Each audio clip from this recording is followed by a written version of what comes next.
What a weird game. Jets beat the Browns in one that is both forgettable and very unforgettable at the same time. I'm Glenn Naughton with Jet Nation Radio and JetNation.com. Be sure to log into JetNation.com where you can register and become a part of what is the most active Jets message board on the web.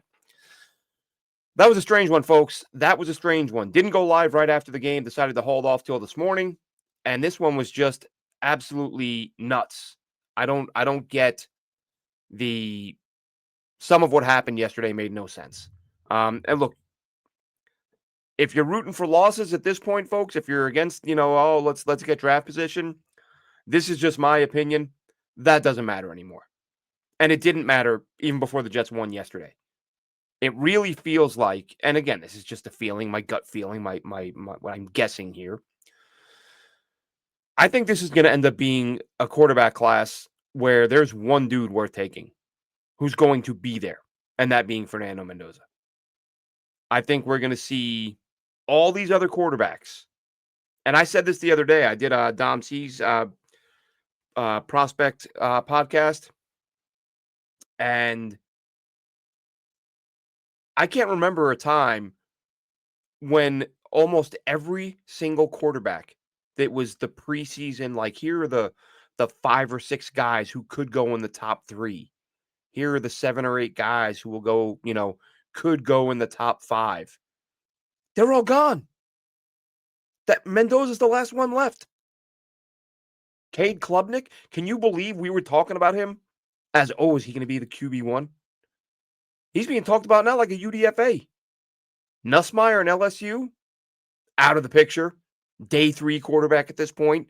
Drew Aller, day 3 quarterback at this point. I can't, I'm not saying it's never happened. I'm saying I can't remember a time that this has happened. Where you look at the preseason favorites to be the top picks and all but one.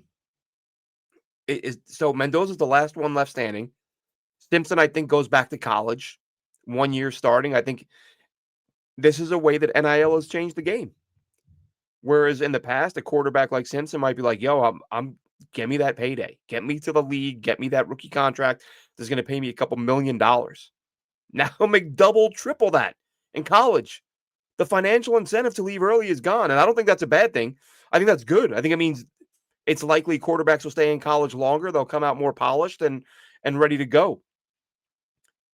So I think this is going to be a one quarterback race. And I don't think the Jets are going to be picking first. And I think the team that it's either going to be the Saints.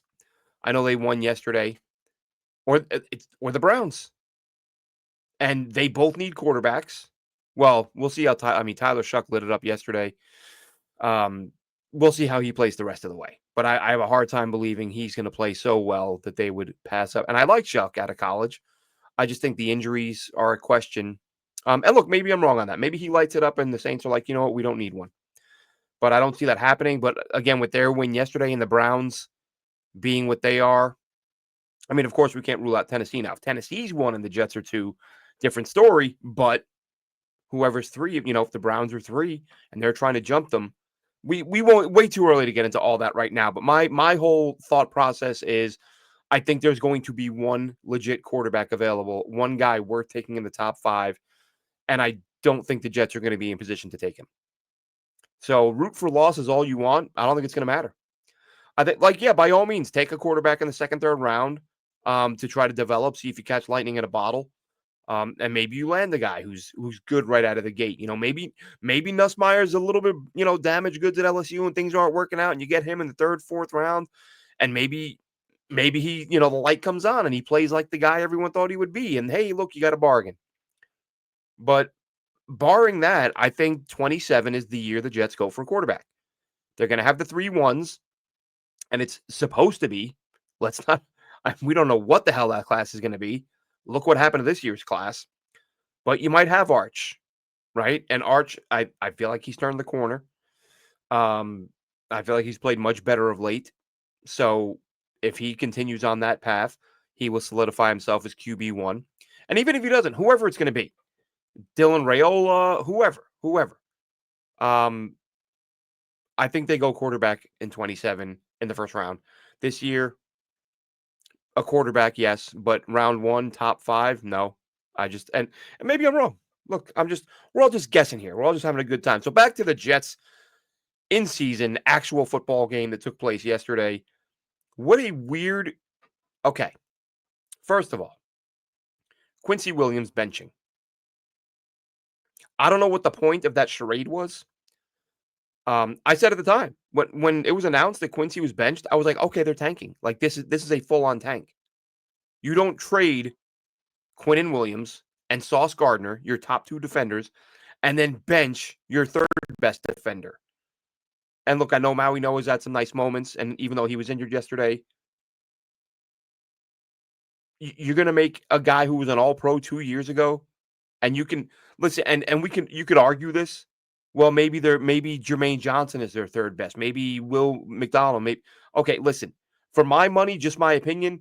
First of all, Quincy is undoubtedly top 5 on this defense. I would place him 3 because of the fact that he's asked to cover. He's asked to play, or he's asked to blitz. He's asked to run stop. He's got to do a bit of everything. And when he's on, he does all of it very well. So for my money, you're entitled to your opinion, but Quincy Williams was the third best defender on this defense. And then you trade Sauce, you trade Quinnen, and then you announce you're benching Quincy. Well, not announce. You tell him, and then he then announces it. Okay, so we're tanking here. That's what's going on. And the Jets come out yesterday, and he doesn't play the first quarter, and then he's in. And he's playing great, playing his best game of the year.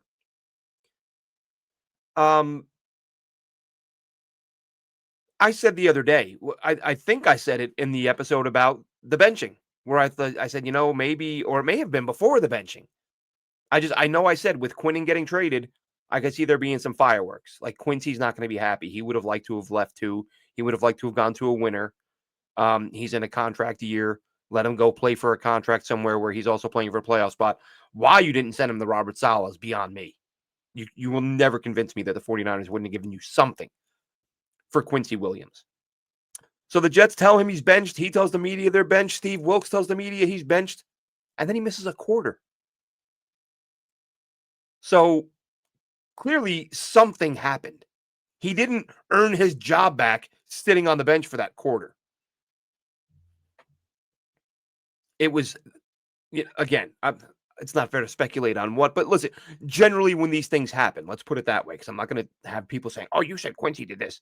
Generally speaking, when guys are benched for a quarter, they missed a meeting. They had a fight with and I don't mean physical, but an argument, altercation with a coach or another player, or did something inappropriate or something that aggravated the head coach or the position. Somebody did something, there was a disagreement, whatever the reason, the Jets sat him, told us he was benched, and he was now a second string linebacker, started a third string linebacker in his place, and then he's in the game after a quarter. I don't get it. Again, you're not going to tell me he earned his job back in the 20 minutes it took from kickoff till him getting in the game. But I'm glad but then I'm like, okay, I guess they're not tanking because you do have your best player on the field. And he played well. Will McDonald had his best game as a pro, 4 sacks. Yeah, and look, give credit. I was wrong. I said they would get pushed around against the run. They didn't. Congrats to them. I mean, Harrison Phillips, Juwan Briggs did a really nice job up front. Clogging up running lanes. The Cleveland, they ran it a little bit, but not nearly as well as I thought. I thought Quinshon Judkins was going to go off. I really did. I thought, man, if there's no Quincy and Quinnen's gone, I thought this is going to get ugly. At least trying to stop the run was going to get ugly. And it didn't. It didn't. They did a nice job. So very weird. Then there's Justin Fields. Let's talk about Justin Fields for a second. Will McDonald, by the way, you've probably heard this. The 4 sacks, third player in team history to do it. John Abraham did it. Mark Gastineau did it a few times. Will McDonald gets 4 sacks. That's more than he's had all season, which is pretty crazy.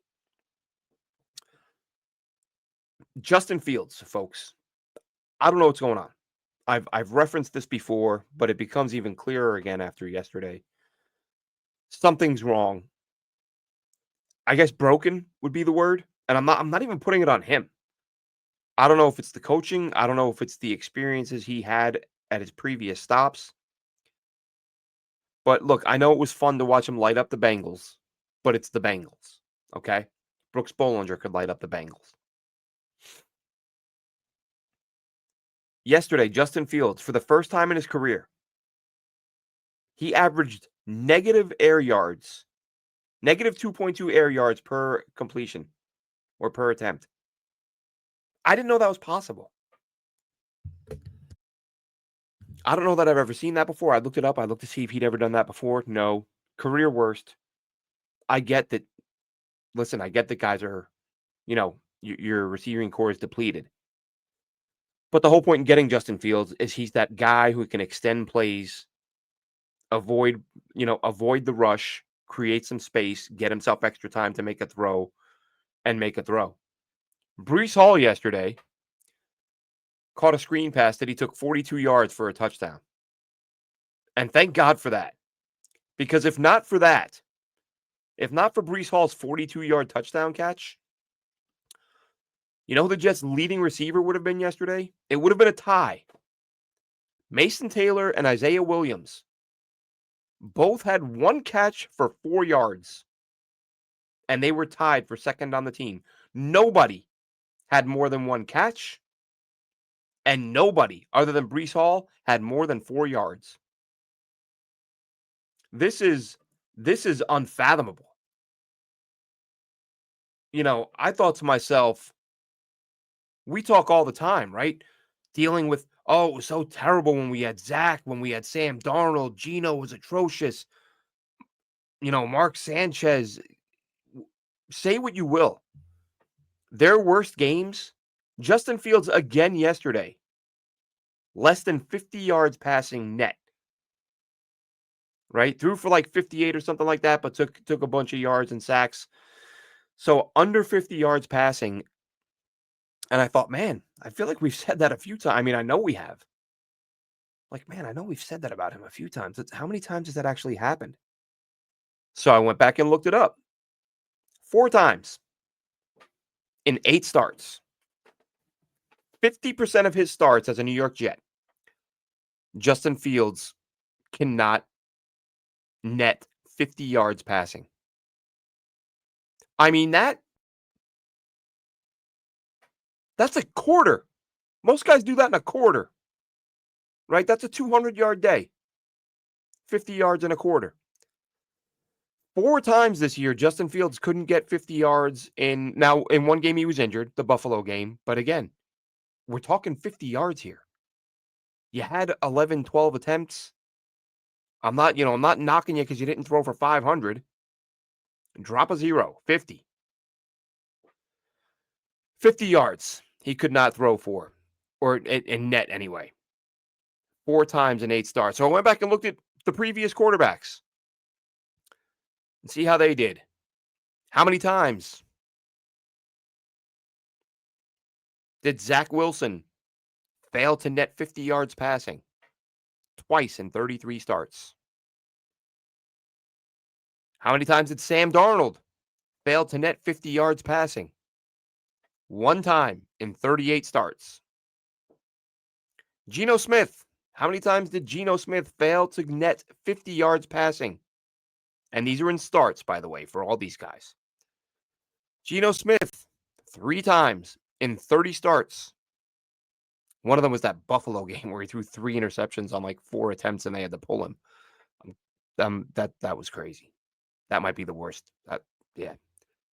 Mark Sanchez, in 62 starts, he failed to net 50 yards passing 1 time. So you got Zach 2 in 33 times, Sam 1 in 38, Geno 3 in 30, Sanchez 1 time in 62, Justin Fields 4 times in 8 games.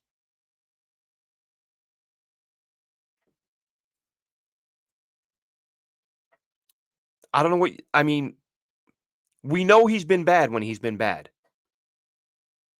But when things like that, when you look at stuff like that, it's like this guy's not just bad. Like something is up. Something is up. Yesterday, as I said, this according to Pro Football Reference, minus 2.2 air yards per completion, minus 1.2 air yards per attempt. I think I said per attempt earlier. I think I said 2.2. So, yeah, minus 2.2 yards through the air on his completions, minus 1.2 on his attempt on his per attempt. I mean, 6 of 11. 6 of 11. There's something is very wrong. As I've said before, I didn't love the idea of bringing Fields in, but I understood why you bring him in. I did not think he would be great, but I did not, and nobody did. I don't care who you are. I've said this before. Nobody expected Justin Fields to be this bad. Good morning, Rich. I just saw you in the chat. Yes, it is Victory Monday. And yes, Fields he looks lost out there. I mean, the results speak for themselves. It's, this isn't a case of guys dropping balls left and right. And it was frustrating, right? Because what did we say last week? And I get it. Again, Bengals, worst defense we've ever seen in our lives. But he was throwing the ball down the field a little bit. Yesterday, again, I mean, the yards per attempt, I just said it, negative yards per attempt or air yards per attempt. So Justin Fields, man, look, I hope they fix the guy. I hope someone fixes the guy. I've said before, he comes across as a genuinely good dude, so you feel bad that he can't put it together, not only because he plays for the Jets, but just any player, any athlete who has the right approach and has the right attitude. I want to see them do well. Anyone, and not just athletes, anyone in life. You're a good person, you do good things, you try to do right. Good. I wish you luck. No different with Justin Fields, but it is not happening. It is not happening. What was happening was the Jets special teams were lighting things up. My goodness. And I just want to say, thank God. I said this when the Jets parted ways with Isaiah Williams and then brought him back, and some people were flipping out. I said, I'm glad the Jets aren't taking a cut every dude who has a bad game approach. I understand the frustration. I understand that was one of the worst games you'll ever see. But I mean, pop on some of his college games and see what he was capable of. And to me, he was always worth working with for a little while. Keep him around for a few months, see if he could, get it together. 74-yard punt return for touchdown yesterday. Big congrats to Williams. And that came immediately after a 99-yard touchdown return from Kenny Nwangu. 99-yarder, absolutely thrilling, followed by Williams' 74-yarder. I mean, that was great stuff. But, obviously, the offense was not good at all. They were good when they had to be in terms of closing the game out. We saw Brees run it well at that point. But in terms of the passing offense, I think they had 5 yards passing at the half. And you're thinking, oh God, is this going to be one of those games where Justin Fields doesn't have double-digit passing yards? And he almost did. Again, if not for that one pass to Brees, he had 12 yards passing. 12 yards. I mean, I don't know what to say. Best of luck to A.Z. Thomas. He's in concussion protocol. Took a shot right under the chin. Jamie and Sherwood's helmet. They both went up to get a receiver who was hauling in a pass. At the same time, Sherwood was coming one way, A.Z. Thomas the other. Sherwood, crown of his helmet, right into A.Z. It was either under his chin or into his face mask. Came out, evaluated for concussion. Jets ended up moving Jarvis Brownlee to A.Z. Thomas's spot. And then Tony Adams comes in the game. Had one of his better games, too. Tony Adams. Tip your cap to him. Sure, he had a couple missed tackles. It seems like he always does. But he had some big stops. He had some key moments. So Tony Adams had himself a decent day. Led the team in tackles, actually, with 9. Malachi Moore had 8. Quincy Williams, again, he had 5 solo, a couple of assists, and a sack. Sherwood had 6 total. Will McDonald, 5 tackles, 4 sacks, which is nuts. Brandon Stevens. I was a little worried early, to be honest. The Jets were getting carved up a little bit by Dillon Gabriel. And that's concerning because really there's just they only had Jerry Jeudy really through the air, and the Jets couldn't slow him down. It's like, come on, man, they have one guy, one legit guy, and the Jets couldn't slow him down until they Dylan Gabriel. They got to him a little bit. They started, once they started getting to him and shook him up, things changed from that point. But Stevens, 3 tackles. Harrison Phillips had 4.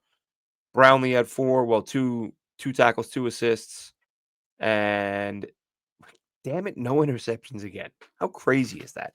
And Brownlee had 1 go through his hands. That would be even crazier if he picked it off, being the only dude to pick up a fumble for this team. Oh no, sorry, he forced it, didn't he? And Cisco picked it up. Sorry. Well, at least he would have been in on both turnovers this season. Richard Gonzalez, how we doing? Again, Rich in the chat, and this is one of the things I was going to touch on, because this to me was the number 1 matchup of the game, most important matchup of the game, and that was keeping Myles Garrett in check. What a job these young tackles did, and I don't know if you caught this, guys. I caught it live, even though it was sort of the top corner of the screen. Armand Membu hit the gritty when Cleveland jumped off sides, which was hilarious. Yeah, you're a young guy. Have fun. You just won a football game. Enjoy yourself. So, if you watch the game, Cleveland had a shot. It looked like they had a stop against the Jets, and a holding call gave the Jets a first down, prevented Cleveland from getting the ball back. Then they had another big play when they were trying to, again, try to get a stop to get the ball back. Jets needed, I think it was it 4 yards, whatever it was, and they were pretending they were going for it, and they were faking it, and everybody knew they were faking it, and Cleveland jumped, and that was pretty much what sealed the game for the Jets. Not much to talk about in terms of receiving yards. We've already touched on that. Let's just for the fun of it. Breece Hall, 1 catch for 42. Mason Taylor and Isaiah Williams each had 1 catch for 4. John Mechie in his debut, 1 catch for 3. Isaiah Davis, 1 catch for 1. Jeremy Ruckert, 1 catch for 0. I mean, this is just unfathomable stuff, folks. Austin McNamara, what a find. 49.8 per punt. 5 punts, 3 inside the 20, 1 at the 5-yard line. Nick Folk, perfect again, 2 for 2. What a season he's having. Really happy for how can you not be happy for Nick Folk? It's never great when your top 2 players are, your kicker and your punter. No offense to those guys or anybody who does that job, but my goodness. Those guys have been money all year. You got to love what you've seen from them. And now you've got 2 wins in a row. There's a chance you'll win at least 1 more against New Orleans. That's off the top of my head. I don't have the schedule right in front of me. Those have been sort of Cleveland and New Orleans have been the 2 games I've been looking at all year as those could be the games that prevent the Jets from picking first. And 1 out of 2 they so far. I thought they might win this one, and they did. Even though I picked the Browns, but I saw it as a winnable game. And I thought if the Jets won, I thought maybe it's a 9-6. Like I actually thought. I think I tweeted that out. Like I don't bet against the Jets. That's not something I do. But betting on them to not score a touchdown against a team like the Browns, where a win is still a possibility, a 12-9 win isn't crazy. Yeah, that'd be a whole different story. But they did score. Breece Hall again. And a nice play from him. And Breece, like, what do you do there? Breece Hall, everything we've seen about him, through him, from him, he's 2 different people, put it that way. When Breece Hall's on social media, he wants out. When Breece Hall's in front of a camera, I'm fine. I'm happy. Want to be here. He was asked the other day, point blank, do you want to return next year? And he said, if they'll have me, I'd like to. Now, it doesn't feel that way when you look at the social media. I'd forget the Kurt Benkert thing. Benkert, a backup quarterback who was friendly with Breece, and Breece messaged him and said he wanted out. And Benkert shares that and shows the world, look, Breece just told me he wants out. And then you put Breece in front of a camera, he's like, no, I like it here, I want to stay. I don't think he wants to stay. But the Jets, by not trading him, are kind of telling us they want him. But then at the same time, when Brees is asked, have the Jets approached you about a contract? And he says, no, they haven't. The Jets just might be viewing this as, you know what, we want him back and we're just going to tag him. He's a running back. We don't want to give him a 5-year deal, but he's a really good running back. So we'd like to tag him and draft the guy and have the draft pick and Davis, Isaiah Davis and Brees. Don't forget Braylon Allen. So I think that could be the Jets' play here. The Jets might be thinking, we want you, but we don't want you for 5. We don't want you for 6. If they did, then why there's been no negotiation up to this point is really strange. Like, at least start working on a deal. Open up the lines of communication and show that there's a willingness to get it done. So we'll see what happens there. Rich in the chat again says, pay the man. Look, I would have no problem keeping Brees on board. My issue with Brees isn't with Brees. My issue is with the Jets and how they continue to not use him to the fullest, to the maximize his capability. They just don't. We saw it yesterday. I mean, I've written several articles this season, and I'm sure I wrote some last season. Why aren't you throwing the ball to Brees Hall more? And they just don't. They dump it off to him on a quick screen yesterday, and you see what happens. I'm not here to say that's going to happen every time. I'm realistic here. But especially when Garrett Wilson's hurt and you can't move the ball, Brees Hall should be seeing minimum 8 targets a game. Instead, he sees 2 or 3 while they can't move the football, and I don't understand why. And I feel for the dude. Like, I do. I'm normally I'm like, hey, you're under contract, do your job, da da da, which does apply to Brees, applies to everybody.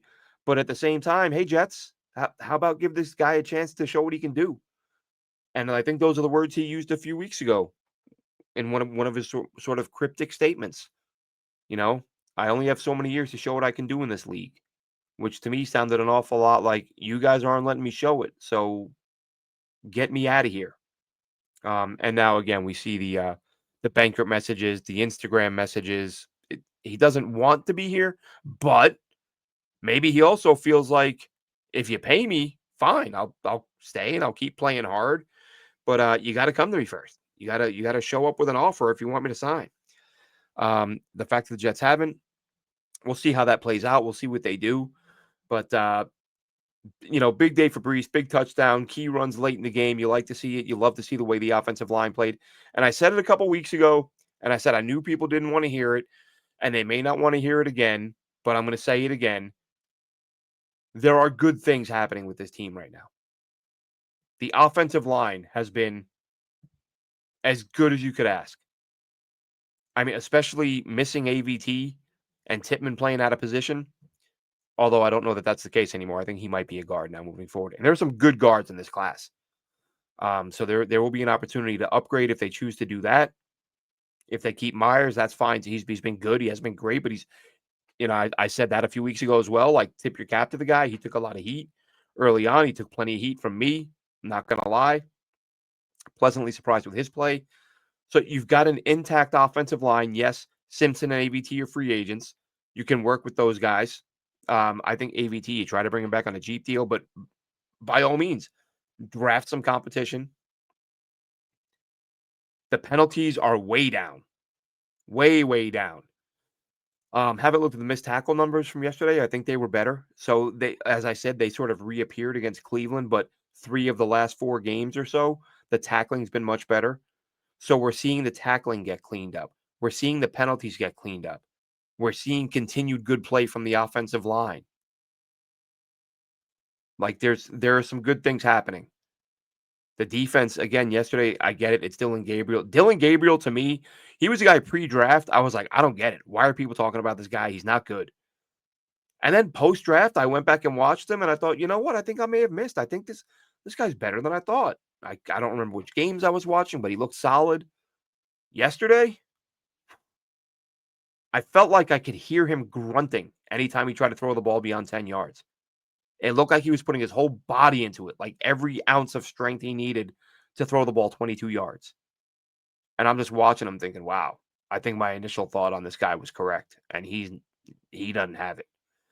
But anyway, Jets pull out a win. Thank you very much, in part to their special teams, mostly due to their special teams.